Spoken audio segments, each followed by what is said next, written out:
হাতে তৈরি গহনা, শোপিস, পাট, বেত ও বাঁশের তৈরি তৈজসপত্র, দেশীয় শাড়ি কিংবা নকশি কাঁথা, নিজস্ব ডিজাইনে এসব পণ্য তৈরি করেছে দেশীয় উদ্যোক্তারা।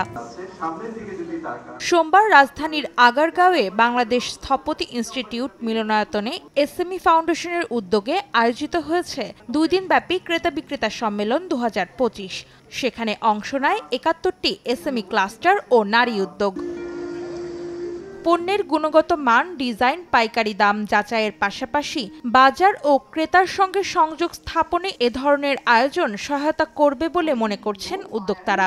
আমাদের প্রোডাক্টটা ইন্টারন্যাশনাল মার্কেটের জন্য এই যে এরকম বায়ারদের সাথে কানেক্টেড করা, তো এই সকল বিষয় আমরা কাজ করছি। আমরা যারা ক্লাস্টার লেভেলের সাপ্লায়ার আছি, আমরা এখানে এসেছি এবং তারা আমাদেরকে খুঁজে খুঁজে নিচ্ছেন, আমরাও আমাদের বায়ারটাকে খুঁজছি। এখানে আসলে আমরা সবার সাথে আমরা পরিচিত হতে পারবো, সবার সাথে এই আমাদের কাপড়গুলো প্রচার করতে পারবো, আমরা কিভাবে বিক্রি করবো।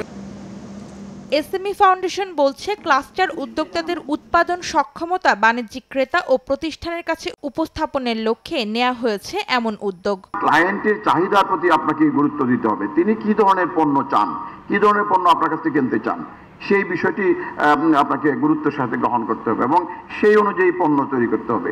সম্মেলনের উদ্বোধনী অনুষ্ঠানে প্রধান অতিথি হিসেবে ছিলেন শিল্প মন্ত্রণালয়ের অতিরিক্ত সচিব মোহাম্মদ নুরুজ্জামান। সংযোগগুলোকে কাজে লাগিয়ে আগামী অন্তরা সেন, সময় সংবাদ, ঢাকা।